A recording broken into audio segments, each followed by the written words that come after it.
All right. It's time. It's time. Yo, what is going on, YouTube? Hope you guys are doing fantastic today. Today, we've got another one of the power ranking videos for last week of SPL. We're just going to be going over the games, talking about the teams, how they're looking, how they're going to be looking heading into the last week, and then we'll have predictions at the end. So let's just jump right in. Number 8, the Scarabs. They did go 0-3 last week, but they looked solid in some of their games. I guess before going even farther, we have to talk about the roster situation with the Scarabs. Another reason why they're going to be even lower, even if I did have them maybe a little bit higher, or if they did win something. Jarcor is now gone from the Scarabs, and Jarcor has joined the Kings. And then Baronic has left the Scarabs also, so the Scarabs picked up Netrioid in support, or in ADC, and Snoopy in mid lane. So now the Scarabs have 2 new players on the roster, again, and there's only 1 week left of SPL. Basically, the Scarabs are going to be playing for January in the Play-In tournament because they're not making top 6. So that gives them about a month and a half to be able to scrim and get ready for that. Speaking of last week, quick, they actually had some pretty decent highs last week. They took a game off the Levi's, which a lot of teams haven't been able to do. They looked competitive in some of those games. They took a game off the Titans too, which is also good. They did kind of get dominated by the Kings, but I think the Kings kind of got back into form. Just for the Kings to drop net and pick up Jarcor, so they're going to be looking even better in my opinion. But yeah, not too much to talk about for the Scarabs because you can only rank them so much or talk about them so much when their roster is almost completely changing. Kind of just going into next or this weekend. It's kind of just look to see how that dual lane is meshing, how their 3v3 is meshing. Hurry and Snoopy have played a lot of Smite together over their careers. Snoopy and Sam, I don't think they've really played much at all. And then Net and Hurrywind are going to have to play a lot of ranked and a lot of scrims to be able to get used to each other. But I just have no reason just not to put the Scarabs 8th. Their roster is changing again. Even though they did have some bright spots last week, they still didn't win a game. So Scarabs staying at 8th. 7th, the Valhalla Valkyries. We're actually moving the Valkyries down. Last week was not a good week for them. They got 0-2'd by the Warriors, 0-2'd by the Titans. Both sets were not all that competitive, especially when you're playing against these, not top 2 teams and not bottom 2 teams. You have to be able to at least contest, maybe take a game off. If you're losing 0-2 at this point in the year, for the most part, you're just going to be viewed as a worse team than those. Some bright spots for the Valks. They're going to be above the Scarabs, I think, for the rest of the year because this time that they've had together is just invaluable compared to the Scarabs. The Valks still do have that high, and they still have those games where they're really competitive, but last week was just not it. Their comps didn't look all that great last week, and I think their play last week is a little lackluster. But second to last week, they can still make it into 6th, but they have to be able to win out, and I think the Bolts have to lose out for them to make it.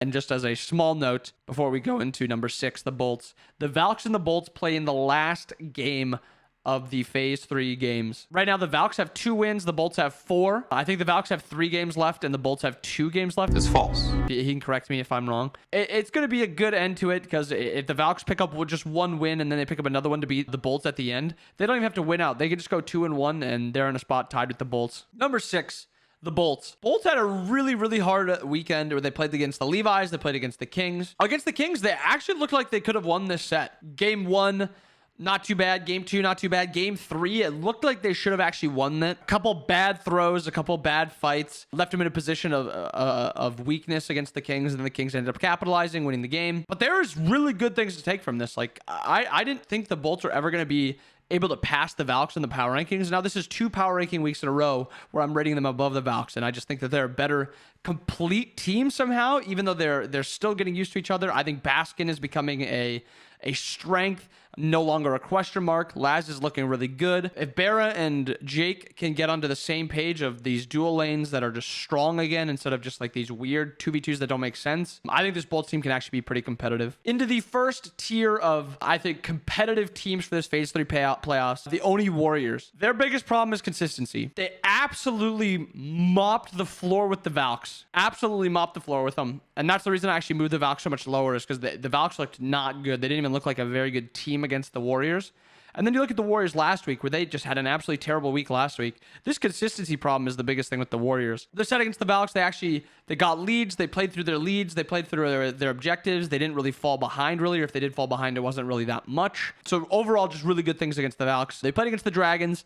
They did look a little overmatched against the Dragons, but a lot of teams have looked overmatched this year. If the Warriors are going to be able to contest with the Dragons, I think their playstyle needs to become really consistent so they can just capitalize and strengthen their already strong strengths. I think Dardis' god pool might become a little bit of a problem. I think he has really strong gods at the top end. Both AMC getting nerfed again, Morrigan getting nerfed again. CERN is still good. I think my only big question mark with them is how good can Dardes be on other characters? Maybe with Hera's getting buffed, Silly getting buffed, he'll feel comfortable on those. But he was never really a Vulcan player, and Vulcan was one of the better mages, and still is. Next up, the Camelot Kings. A change. They did have a pretty easy week playing against the Bolts and the Scarabs, two of the bottom 3 teams. But to be fair, they looked good doing it, at least against the Scarabs. It's crazy to think that Jarcor soloed Netrioid in that set, and Jarcor looked like the almost better ADC, even though they lost 2-0. Maybe that's part of the reason the Kings ended up dropping net. But the Kings did look still pretty bad against the Bolts. I was thinking about putting them below the Warriors, but I think the Warriors still have just bigger consistency concerns, and I trust Jarcor on this Kings team a lot more. I do think net was part of the problem with the consistency of this team. I think Yark, now on a new roster, he won Worlds last year. He's looking onto this Kings team who's top 5 team, top 4 team. I think he wants to be able to carry these guys and bring these guys with him to another Worlds. So I guarantee he's got that fire in him. Now looking at their sets, like I said, bad week against the Bolts. They actually probably should have lost that set. I highlighted that in the Bolts game. And then against the Scarabs, they looked a lot better. Other than net, I think looked a lot worse than Jarcor. But I'm just excited to see what this Kings team does with Jarcor. Number 3, the Titans. Titans had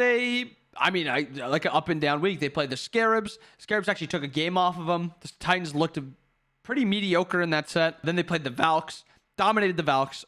Part of the reason Valks are so low, they got dominated in almost all 4 of their games. And then they played the Dragons, and up until game 3, the Titans looked like they could compete with the Dragons. And then game 3 happened, and that might have been one of the worst draft mishaps I've ever seen. That Dragons comp, like, just listen to this. Cthulhu, Morrigan, Daji. Those 3 gods, it does not matter what else you have in your comp, those 3 gods can win you the game. But I just still think they can contest this Dragons team, and I think that's the reason I have them 3rd. I don't think a blunder like that is going to be happening in their picks and bans, so I'm excited for this Titans team. I think that they can compete with those top 2 teams, and right now I like them more than the Kings. Depending on how the Kings mesh with Jarcor, they'll probably move up. If they stay about the same, where their ADC wasn't really the problem, Jarcor doesn't really get them that fire going, and they still look pretty lackluster. Their calls aren't as good.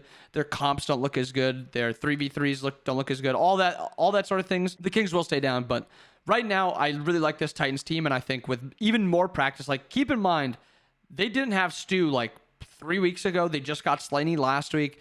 They're still getting used to each other, so I'm excited for this Titans team. And to no surprise, your top 2 stay the same, the Dragons and the Levi's. Starting with the Dragons, they lost the set to the Levi's, but I'm going to be honest. I personally think that the Dragons looked like the better team in this set. The Levi's got supremely lucky on some objective steals, especially in game 3. I think in game 1 and game 2, they had a couple also. This Dragons team is really, really getting into form, but they have to be able to put these games away. These games where they are ahead, especially against the Levi's, especially against the Titans, they need to be able to put them away. And I think that's kind of their biggest problem. I think that they are a average objective team. They're average with their calls. They're average with their secure. They're average with how they like space and position and who's on the objective and who's zoning.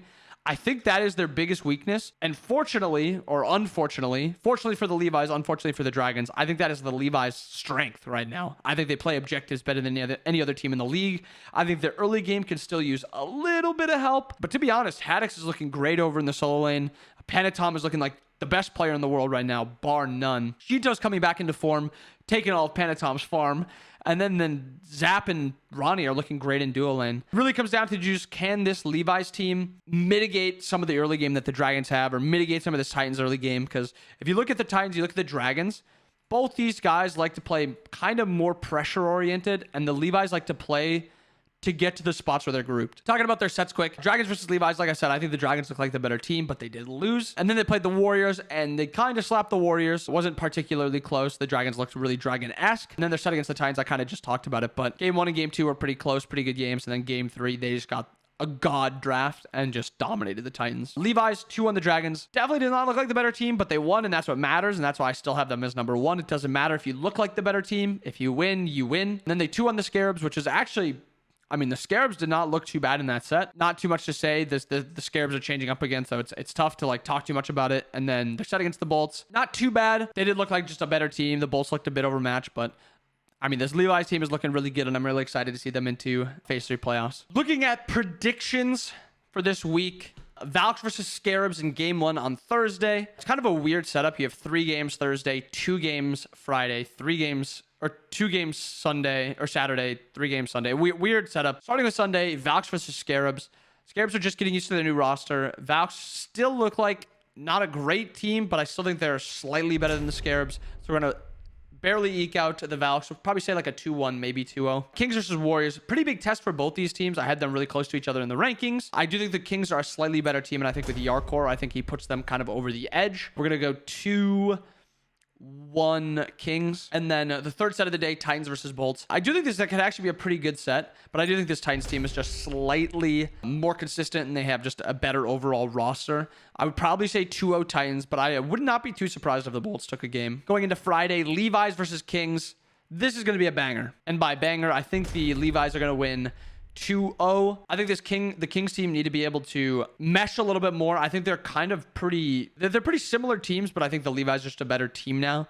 They both like playing around objectives. They have slightly good early games, kind of relying on their jungle and then a little bit of like solo lane, sometimes support. But I do think the Levi's are just the best team in the world, and I'm probably going to choose them just over anyone. Dragons versus Valks. Dragons, just a way better team. Dragons versus Bolts, just a way better team. 2-0, 2-0, I would say. And then last game on Saturday, Levi's versus Warriors. Another one which could be good, but I am taking the Levi's because I just think they're a way better team. Probably 2-0. The last day of Phase 3, Titans versus Kings. This one's going to be a banger, and it might be surprising, but I'm going to take the Titans. This Titans roster, every single game that they get together with this new roster with Stu and ADC, they look better. And I think by Sunday, I think they're going to be looking like a top 3 team, pretty clearly kicking the Kings down and keeping them up. Depending on how the Kings look against the Warriors, against the Levi's, there is a world where I change my vote here. But for now, I'm going to be taking the Titans. Warriors, just a way better team than the Scarabs. And then the last game, the Bolts versus the Valks. Honestly, I'm really, really excited for this game. I'm excited to see how these two teams play against each other because I think they're probably the closest two in the standings. I am going to be taking the Bolts. The Bolts last week just gave me some confidence in them. And then the Valks last week gave me very little confidence in them over anyone but the Scarabs. Even this set, I'm like worried about that. Like maybe the Scarabs with the roster change is just going to come into this set and just flying around and just playing well. But I just think that these Bolts, I just trust them a little bit more than the Valks. But there it is. I hope you guys enjoyed the week 6 predictions and overview power rankings thing. Let me know if you guys want me to add anything else. Again, I'm just kind of getting used to this. We don't have a ton of time left in Phase 3. Actually, this is the last week until we actually get into the Phase 3 playoffs, which we'll also do videos on. But I hope you guys enjoyed the video. Hope you guys have a wonderful rest of your day. I'll see you guys again next time. Peace.